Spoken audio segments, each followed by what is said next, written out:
With housing affordability under pressure and rental demand continuing to rise, investors are paying close attention to the build to rent sector.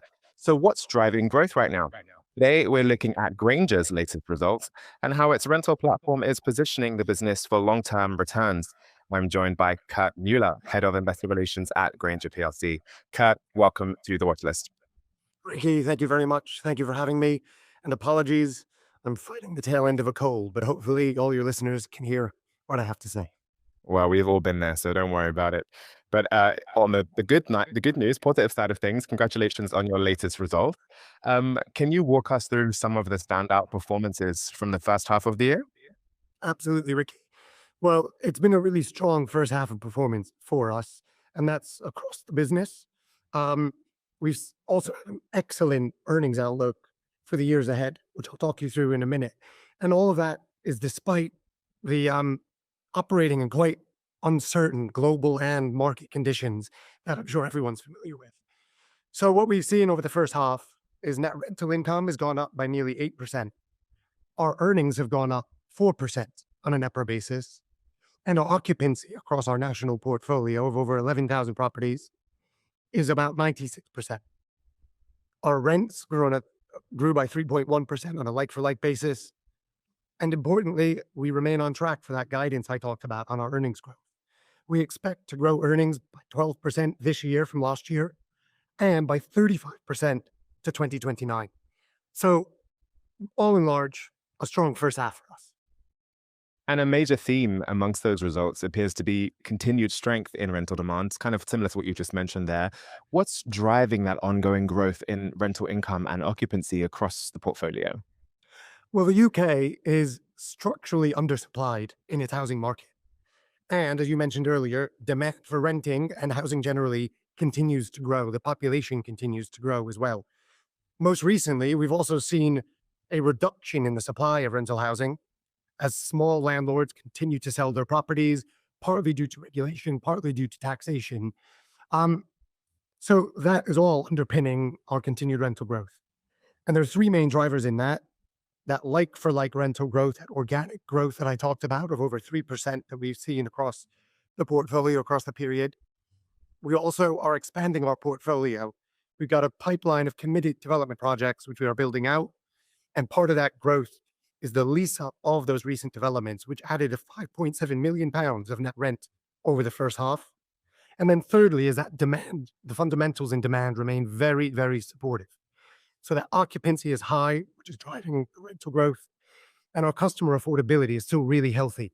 So on average, our customers pay 27% of their gross income on rent, which is very below the market average. And that's actually improved over the period as well, which underpins our pricing and our retention. So it's a combination of that organic rental growth, income from the pipeline, and consistent, strong customer demand.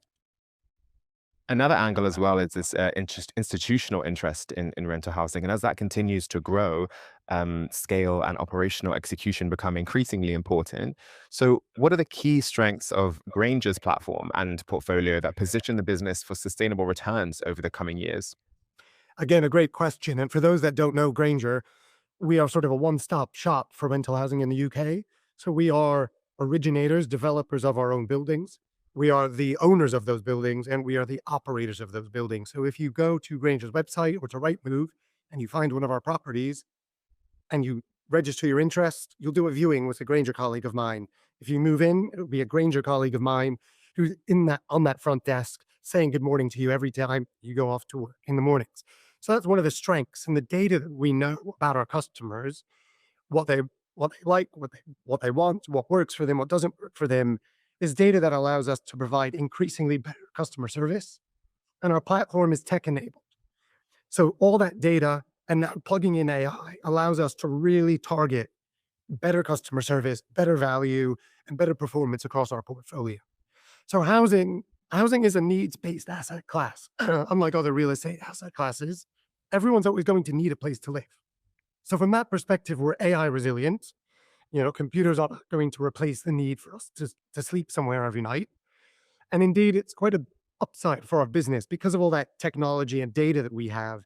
AI is actually helping our business run more efficiently and provide better service to our customers. So Our rental income is underpinned as well by wage inflation. As wages increase, our ability to increase rents and of people's affordability remains static. So that's a real underpin for our continued growth, which is again quite different from other real estate types. We have a diversified and growing customer base. Our customers are diverse across the employment sectors they work in, the diverse in their age, right? 85% of our customers are over the age of 25. And our customers we have a very limited exposure to the student market, which is softening in certain parts of the UK. Less than 10% of our customer base is students, which is a self-imposed cap. Um, our assets are in great locations in the biggest cities in the UK. We have a deep, involved research process deciding where we want to allocate capital and where we want to build. And our buildings are new, right? Our average age of our buildings are 4.5 years old, and they're all modern, they're all energy efficient. 99.9% of our buildings have energy certificates of either A, B, or C. And with the Iran war and the Middle East crisis, you know, leading to likely energy cost rises, well, our customers could be supported and protected from a lot of those energy costs because of the energy efficient properties. And to that extent, Grainger's own exposure to energy costs is really quite limited. We only have direct energy costs of about £2 million a year. So we're protected from an energy cost exposure perspective. We remain focused in our financial discipline. We have a clear capital allocation strategy. I talked about our committed pipeline driving those earnings, but we also have a clear plan to continue to deleverage the business, reduce net debt, reduce the risk profile of the business. So the UK, to conclude, Grainger is the UK's only listed scaled pure play built to rent platform here. We benefit from a structurally undersupplied market. We have long duration inflation linked income, and we have an excellent earnings outlook.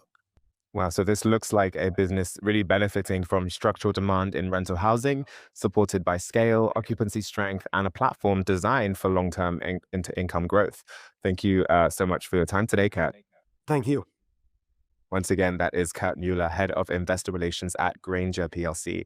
For more on the company and its results, visit graingerplc.co.uk.